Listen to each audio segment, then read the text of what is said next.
নমস্কার, গল্প কথার ডালি বাই জুলিয়ার চ্যানেলের গল্প পাঠের আসরে আমি জুলিয়া সকলকে জানাই স্বাগত। যারা আমার চ্যানেলকে সাবস্ক্রাইব করেছেন প্রথমেই জানাই তাদের অসংখ্য ধন্যবাদ, আর বয়োজ্যেষ্ঠদের জানাই আমার সশ্রদ্ধ প্রণাম। নবাগত শ্রোতা বন্ধুদের উদ্দেশ্যে আমার অনুরোধ, যদি আমার উপস্থাপনা আপনাদের ভালো লাগে তাহলে আমার পাশে থেকে আমাকে একটু উৎসাহ দান করবেন, যাতে ভবিষ্যতে আমি আরও ভালো ভালো গল্প আপনাদের উপহার দিতে পারি। আপনাদের অনুরোধে আমি বিগত কয়েকটি পর্ব ধরে শোনাচ্ছি বাংলা সাহিত্যের বিখ্যাত কথা সাহিত্যিক বিভূতিভূষণ বন্দ্যোপাধ্যায়ের একটি অবিস্মরণীয় সৃষ্টি উপন্যাস দৃষ্টিপ্রদীপ। দৃষ্টিপ্রদীপে জিতু মাঝে মাঝে তার মনের খেই হারিয়ে ফেলত। সে অন্যের অদৃশ্য নানা দৃশ্য দেখে ফেলত। মৃত ব্যক্তির সঙ্গে তার কথাবার্তা হতো। এক কথায় তার আধ্যাত্ম দৃষ্টির টর্চ যেন মাঝে মাঝে হঠাৎ করে জ্বলে উঠত। এই কারণেই এই বইটির নাম তিনি লিখেছেন দৃষ্টিপ্রদীপ। শুধু তাই নয়, জিতু নিজের মুখে বিভিন্ন লোকের কথা সুন্দরভাবে অভিনয় করে বলতে পারত। আপন মনে কখনো বাড়ির কর্তার মতো কথা বলতো, আবার কখনো চাকরের মতো কথা বলতো, কখনো সীতাকেও শোনাতো, কখনো তার মাকেও শোনাতো। সবাই বেশ বাহবাই দিত। এই কারণেই পাশের পাড়ার মুখুজ্জে বাড়ির বৌদিরা তাকে একদিন ঘিরে ধরেছিল এই ধরনের কিছু কথা শোনার জন্য। তারা বেশ মজা পেত। আগের পর্বে অর্থাৎ পঞ্চম পর্বে আমরা শুনেছি সে কিভাবে বিভিন্ন কথা নিজের মনের মধ্যে সাজিয়ে গুছিয়ে বিভিন্ন স্বরে সকলকে শোনাতো। একসময় হঠাৎ বলে ফেলেছিল সে নেপালি নাচ জানে। তখন তারা বলেছিল, অর্থাৎ মুখার্জি বাড়ির গিন্নিরা বলেছিল, দেখাও, নেপালি নাচ দেখাও না। কিন্তু সে বলেছিল, একজন মহিলা তো লাগবে, এখন সীতা নেই, সীতা থাকলে না হয় সে করে দিত। তারপর সে কাকে পেল? চলুন শুরু করা যাক আজকে ষষ্ঠ পর্ব দৃষ্টিপ্রদীপ। মেয়েরা সবাই বলে উঠল, তুমি এত সুন্দর নেপালি নাচ জানো, শোনাও না গান আর নাচ, দেখাও আমাদেরকে। কিন্তু আর একজন লোক দরকার, যে আমার সঙ্গে কে আসবে? সীতা থাকলে না হলে ভালো হতো, সেও জানে। আমাদের বিনা কোথায় গেল? সে হলেও চলতো। এ কথায় মেয়েরা কেন যে হেসে লুটিপাটি করল কি জানি, বুঝতে পারলাম না। বিনা বীরুর মেজ বোন, আমার চেয়ে একটু ছোট, দেখতেও বেশ ভালো। সে ওখানে ছিল না। একা একা নেপালি নাচ হয় না বলে আমি বেশি বাহাদুরি না দেখিয়ে সেদিন বলেছিলাম, ভালো হবে না আমি যদি একা নাচ দেখাই। সীতার বই পড়ার ব্যাপারটা নিয়ে জ্যাঠাইমা সকল সময় সীতাকে মুখ ঝামটা দেন। সীতা যে পরিষ্কার পরিচ্ছন্ন ফিটফাট থাকতে ভালোবাসে, এটাও জ্যাঠাইমা বা কাকিমারা দেখতে পারেন না। সীতা চিরকাল ওই রকমই থেকে গেছে। চা বাগানেও তাই করতো। ওর তো এটা অভ্যেস। মিস মর্টন মাকে যখন পড়াতে আসতো, নিজের হাতে সীতার চুল আঁচড়ে বেঁধে দিত লাল ফিতে দিয়ে। হাত মুখ সব পরিষ্কার করে রাখতো, সব সময় শিখিয়ে দিত।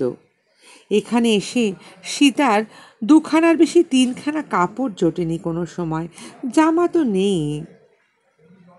কিন্তু ওরাই কেমন যেন সবসময় সীতাকে মুখ ঝামটা দিয়ে কথা বলতো, কিন্তু ওরই মধ্যে সীতা ফর্সা কাপড়খানা পরে থাকতো, চুলটা টান টান করে বেঁধে পেছনে গোল খোপা বেঁধে রাখতো, কপালে টিপ পরতো।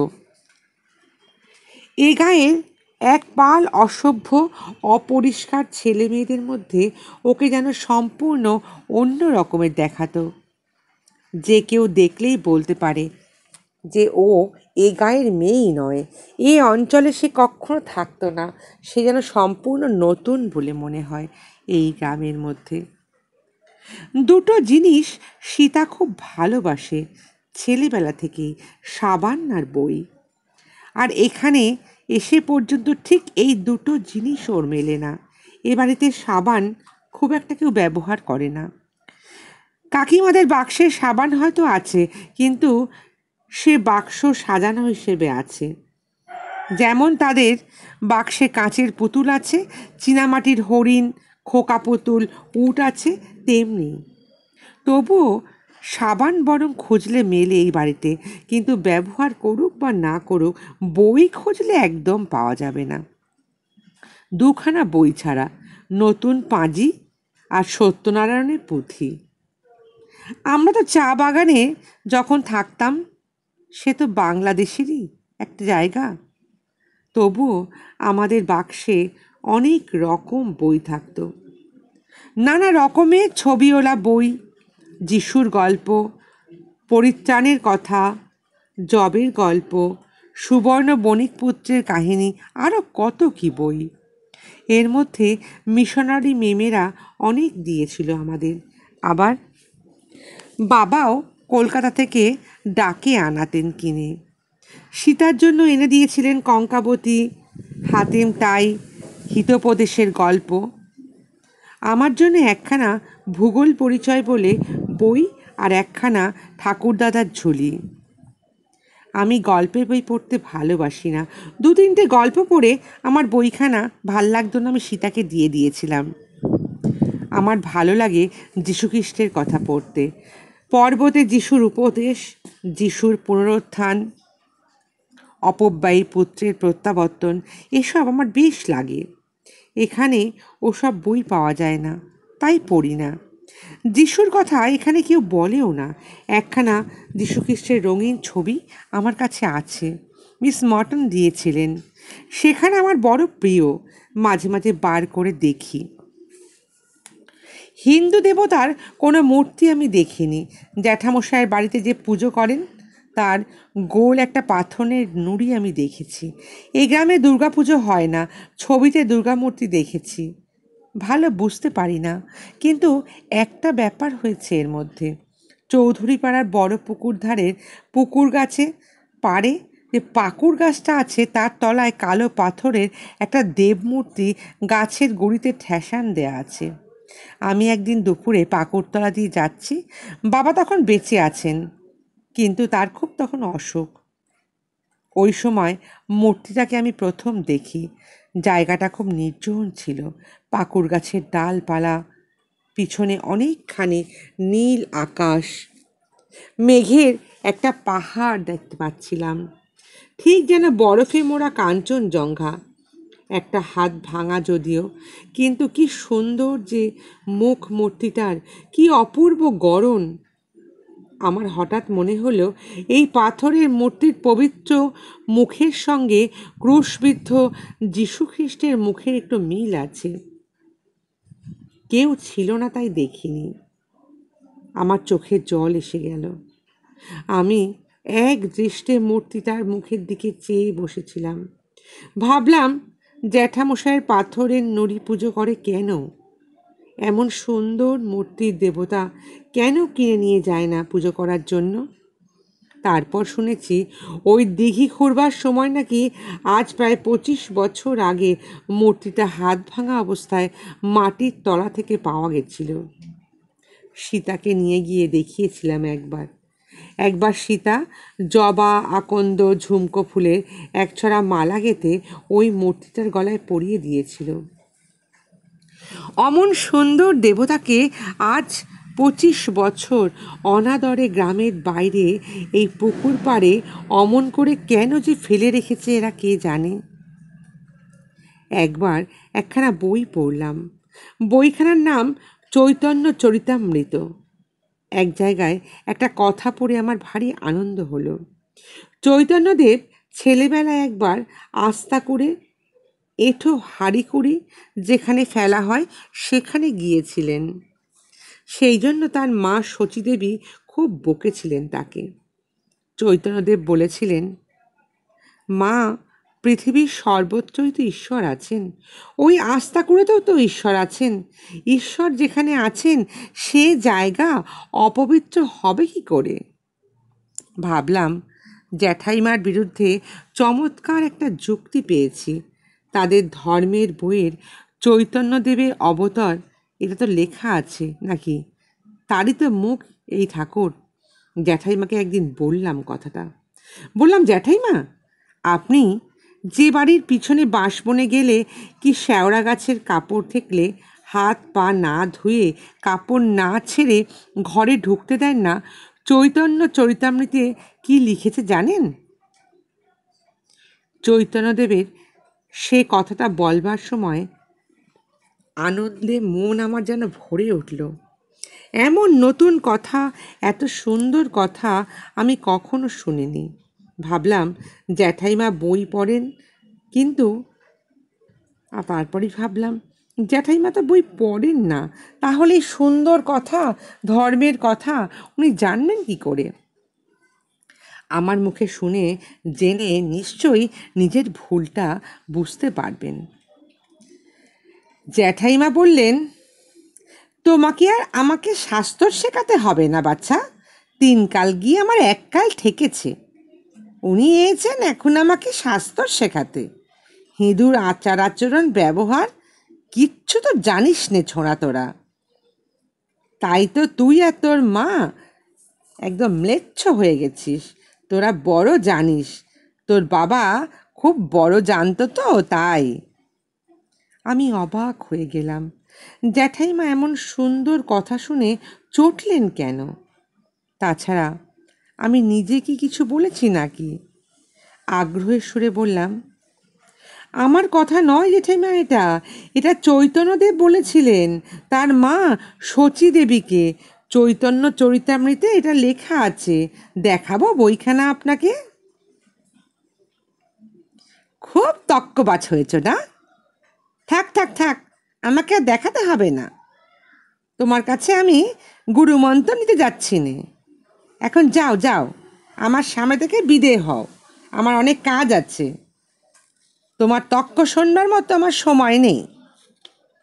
বারে, তর্ক বাগিসের কি হলো এতে? মনে কষ্ট হলো আমার। সেই থেকে জ্যাঠাইমাকে আমি আর কিচ্ছু বলি না। সীতা ইতিমধ্যে এক কাণ্ড করে বসল। জ্যাঠামশাইদের বাড়ির পাশে যদু অধিকারীর বাড়ি। তারা বারেন্দ্র শ্রেণীর ব্রাহ্মণ। তাদের বাড়িতে যদু অধিকারীর বড় মেয়ের বিয়ের জন্যে দেখতে এলো 4-5 জন ভদ্রলোক কলকাতা থেকে। সীতা সে সময় সেখানে উপস্থিত ছিল। যদু অধিকারীর বাড়ির মেয়েরা তাকে নাকি জিজ্ঞাসা করেছে, শোন সীতা, আচ্ছা উমার যদি বিয়ে না হয় এখানে, তোর বিয়ে হয় যদি দিয়ে দিই, তুই কি পছন্দ করবি? সীতা প্রথমে বুঝতে পারেনি যে তাকে নিয়ে ঠাট্টা করছে। চোখে চশমা কি একজন যেন এসেছিল সেখানে, ভালো করে দেখেও নি সে। ওরা সে কথা নিয়ে অনেক হাসাহাসি করেছে। জ্যাঠাইমার কানেও নাকি গেছে কথাটা। জ্যাঠাইমা তো সেজ কাকিমাকে বলল ব্যাপারটাকে, এবং তারপরে সেজ কাকিমা জ্যাঠাইমা মিলে সীতাকে বেহায়া, বোকা, বদমাইশ যা ইচ্ছা তাহাই বলে গালাগালি দিতে আরম্ভ করলেন। আরও এমন কথা সব বললেন যা মুখে আনা যায় না। সে মুখ দিয়ে বেরোলে আমি নিজেকে যেন অচ্ছুত মনে করব। আমি সীতাকে বকলাম, মাও বকলেন, তুই যাস কেন যেখানে সেখানে, আর না বুঝে কথাই বা বলিস কেন? এসব জায়গার ধরন তুই কি বুঝিস? সীতার চোখ ছলছল করে উঠল। সে অত শত বোঝেনি। কে জানে ওরা আবার এখানে কবে আসবে, আবার কবে কাকে কি বলে দেবে। সে মনে যা এসেছে মুখে সত্যি কথাই বলেছে। এ নিয়ে এত কথা উঠবে কেন সেটাই তো সে বুঝতে পারেনি।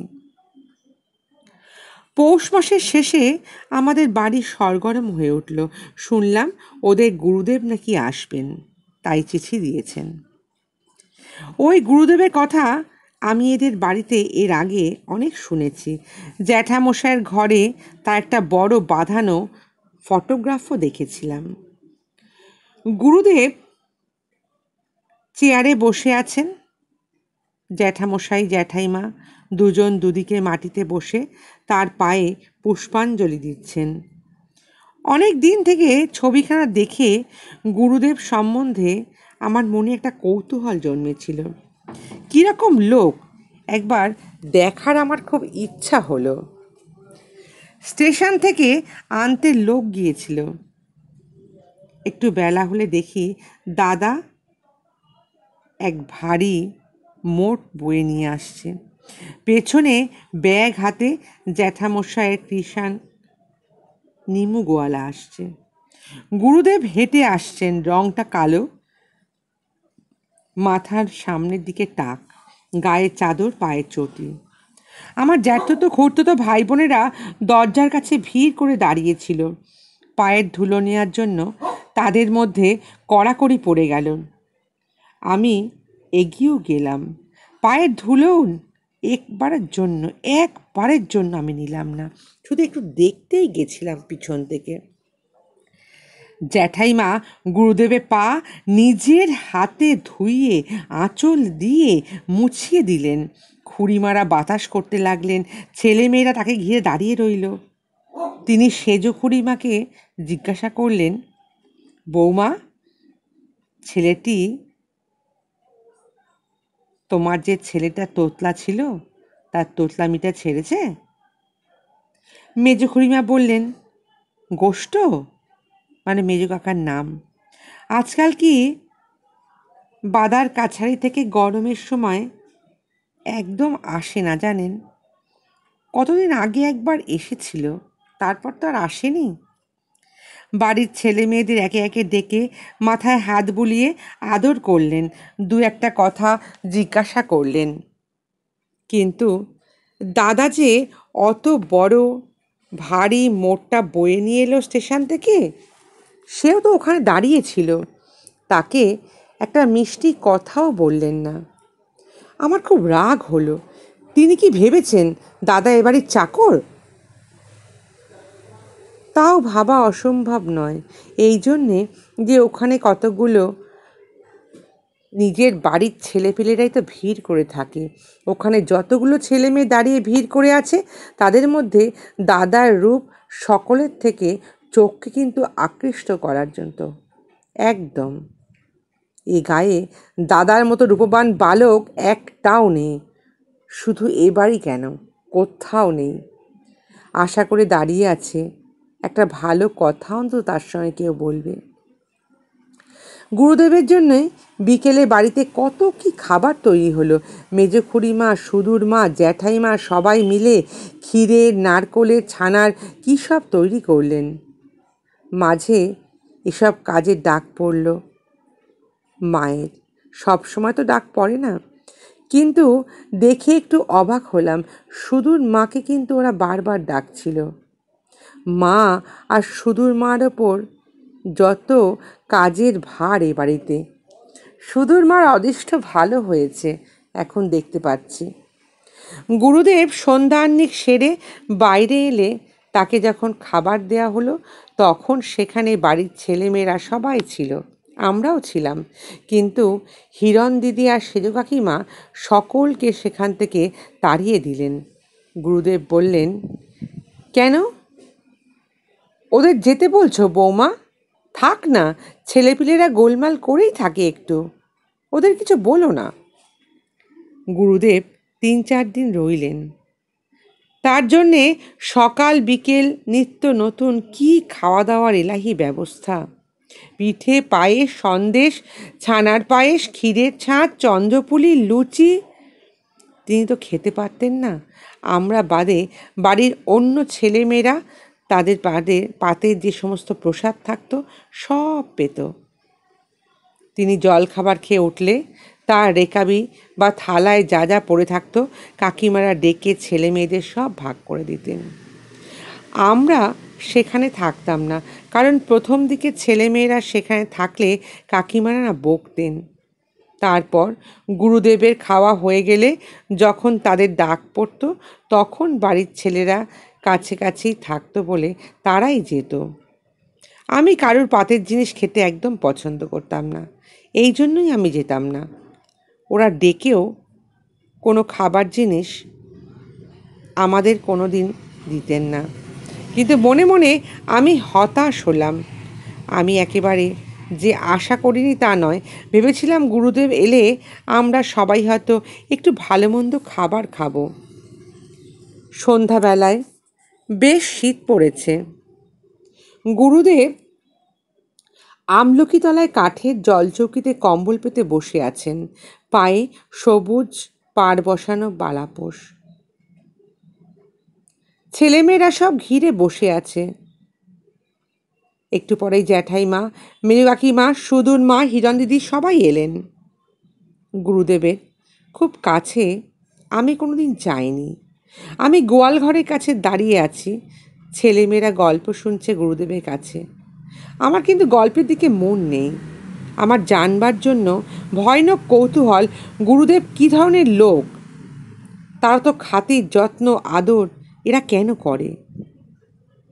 তার পায়ে জ্যাঠাইমা জ্যাঠামশাই পুষ্পাঞ্জলি বা দেন কেন? তার ফটোটা বাঁধিয়ে কেন ঘরে রাখা হয়েছে? এসবের দরুনে গুরুদেব সম্বন্ধে আমার মনে এমন একটা অদ্ভুত আগ্রহ কৌতূহল জন্মায়। তিনি যেখানেই থাকুন আমি কাছে কাছে থাকি সর্বদাই, অথচ খুব কাছে যাই না। গুরুদেব মুখে মুখে ধর্মের কথা বলতে লাগলেন।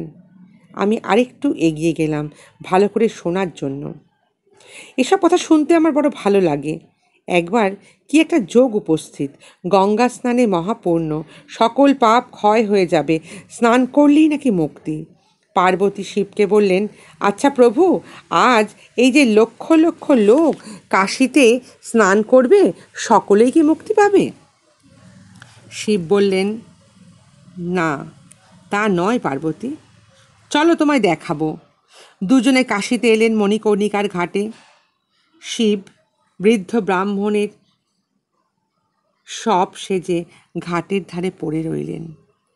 পার্বতী তার স্ত্রী সেজে পাশে বসে কাঁদতে লাগলেন। যারা এলো তাদের বললেন, আমার বৃদ্ধ স্বামী মারা গেছেন, এর সৎকারের ব্যবস্থা একটু আপনারা করুন না। কিন্তু একটা মুশকিল আছে, সব জিনিস স্পর্শ করবেন তার সম্পূর্ণ নিষ্পাপ হতে হবে, নইলে সব স্পর্শেই মৃত্যু ঘটবে। এ কথা শুনে সাহস করে কেউ আর এগোলো না। সবাই ভাবল যে পাপ তো করেছি, কি করে আর সব ছোবো, প্রাণ দিতে হবে যে এবার তাহলে। সারাদিন কাটল। সন্ধ্যা নামে নামে একজন চণ্ডাল ঘাটের ধারে অশ্রুমুখী ব্রাহ্মণ পত্নীকে দেখে জিজ্ঞাসা করলেন, কি হয়েছে? পার্বতী সকলকে যা বলে এসেছেন তাকেও তাই বললেন। চণ্ডাল শুনে ভেবে বলল, তার জন্য ভাবনা কি মা, আজ গঙ্গা স্নান করলে তো নিষ্পাপ হওয়া যায়। এত বড় যোগ যখন, এ জন্ম তো দূরের কথা, শত জন্ম পাপ ক্ষয়ে একদম শান্তি হয়ে যাবে, পঞ্জিকাতে তো লেখা আছে। তা দাঁড়ান, আমি ডুবটা দিয়ে আসি, একটু পরেই ডুব দিয়ে উঠে আসব। তারপরেই ডুব দিয়ে উঠে এসে বলল, মা ধরুন আপনি ওদিকটা, আমি পায়ের দিকটা ধরছি, চলুন নিয়ে যাই। শিব নিজ মূর্তি ধারণ করে চণ্ডালকে বর দিলেন। পার্বতীকে বললেন, পার্বতী দেখলে, এই 1,00,000 লোকের মধ্যে এই লোকটা মাত্র আজকের যোগের ফল লাভ করবে। মুক্তি যদি কেউ পায় তো এই চণ্ডালই পাবে। গল্পটা আমার ভারী ভালো লাগলো। সেদিনকার চৈতন্য চরিতামৃত পড়া সেই কথাটা মনে পড়ল। জ্যাঠাইমাকে বলেছিলাম, জ্যাঠাইমা বিশ্বাস করেননি। ওদের শাস্ত্রের কথাতেই ওর বিশ্বাস নেই, অথচ মুখে হিন্দুয়ানি কথা দেখান। আর আমাকে, মাকে, সীতাকে, দাদাকে বলে খ্রিস্টান। আজকের গুরুদেবের এই গল্পটা কি জ্যাঠাইমা কাকিমা বুঝতে পারলেন? চণ্ডালের ওপর আমার ভক্তি হলো। আমি যেন মনে মনে কাশী চলে গেছিলাম। আমি যেন মণিকর্ণিকার ঘাটে বৃদ্ধ ব্রাহ্মণ বেশি শিব আর ক্রন্দনরতা পার্বতীকে প্রত্যক্ষ করেছি।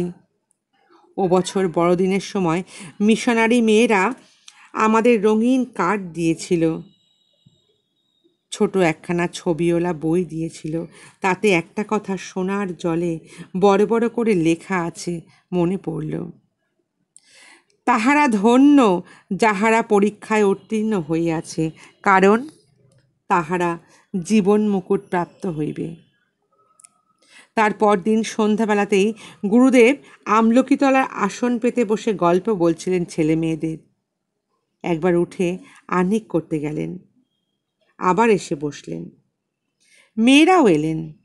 কথা বলতে বলতে হঠাৎ আমার দিকে আঙুল দিয়ে বললেন, ওই ছেলেটিকে রোজ রোজ দেখি দাঁড়িয়ে থাকে, এসো এসো বাবা, এদিকে এসো না। প্রথমটা আমার বড় লজ্জা হলো, কিন্তু কেমন একটা আনন্দ হলো। একটু এগিয়ে গেলাম। জ্যাঠাইমা বললেন, ও আমার এক খুড়তুতো দেওরের ছেলে। ওরা এখানে থাকতো না, চা বাগানে ওর বাবা কাজ করত। এখানে এসে অসুখে মারা গেল। আর এখন তো কেউ নেই ওদের, ওরা এই বাড়িতেই থাকে। গুরুদেব বললেন, এসো দেখি বাবা, হাতটা দেখি তো, সরে এসো।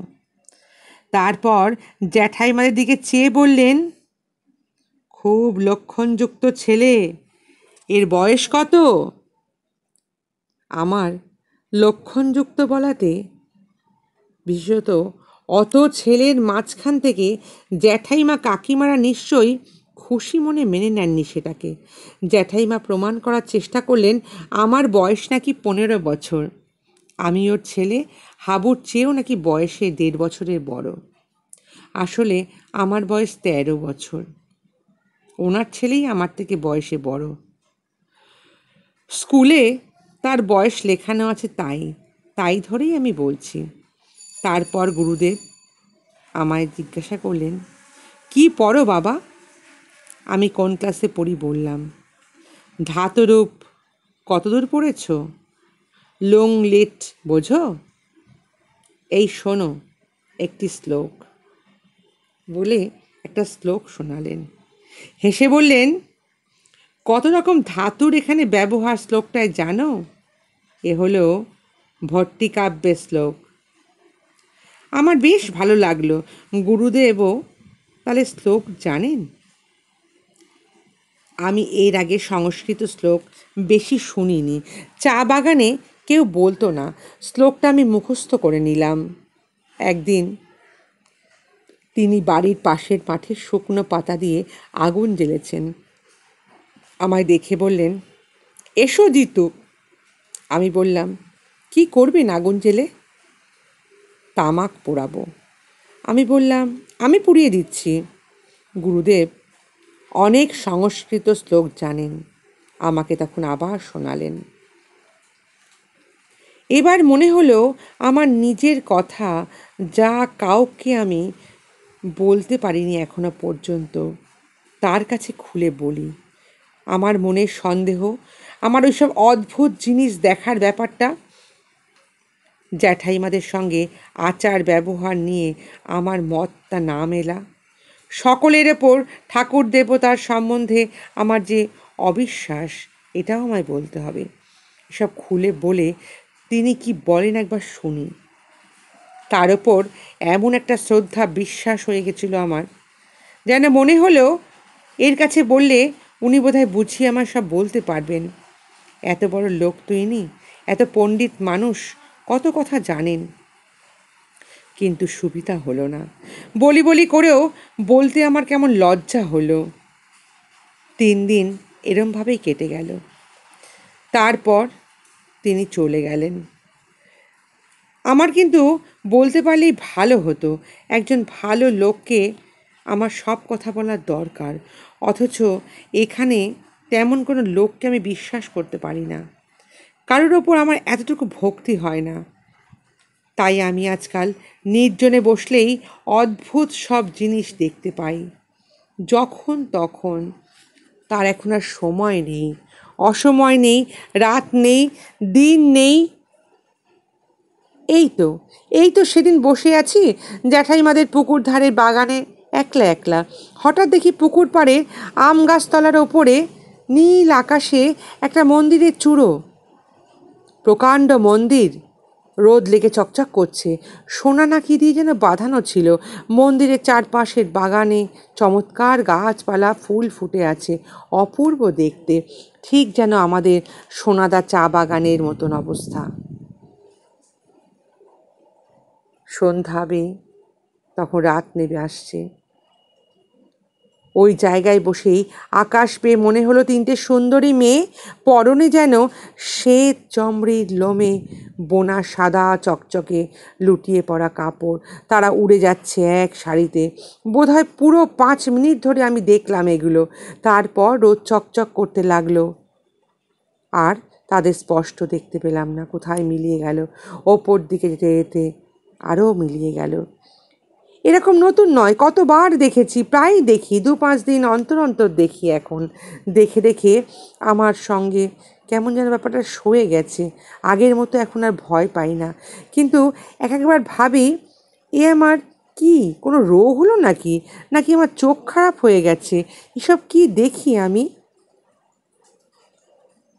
আমার কারুর সঙ্গে এখন মিশতে ইচ্ছা হয় না।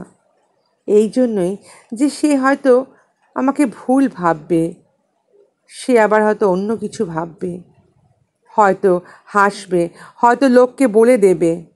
এমনকি এ বাড়িতে জ্যাঠাইমা, কাকিমা, কাকা, এরা আমাদের দেখলেই কেমন যেন এমনিতেই হাসেন, আর আমার এই কার্যকলাপ দেখলে আমাকে পাগল ভাববে, ভাবেও মনে হয়। আমি যা দেখি তা তো ওরা দেখতে পায় না, তাই আমার এটা অপরাধ। আরও উদাহরণ দেব, যে উদাহরণটা শুনলে অবাক হয়ে যাবেন। এরপরে সে কি দেখলো যা শুনলে সবাই অবাক হয়ে যাবে? জানতে গেলে অবশ্যই শুনতে হবে এর পরবর্তী পর্ব। তবে আজকের পর্ব শেষ করার আগে আপনাদের সকলের কাছে আমার একটা অনুরোধ, যারা আমার গল্পকথার ডালি পরিবারের এখনও সদস্য হননি কিন্তু আমার গল্পগুলো শুনছেন, তারা একটা সাবস্ক্রাইব, লাইকের মাধ্যমে আমার গল্পকথার ডালি পরিবারের সদস্য হবেন। আর আমি খুব তাড়াতাড়ি নিয়ে আসবো আগামী পর্ব। আজ তাহলে এইটুকুনি। সবাই ভালো থাকবেন, সুস্থ থাকবেন, প্রতিবারের মতো লাইক, শেয়ার, কমেন্ট করবেন।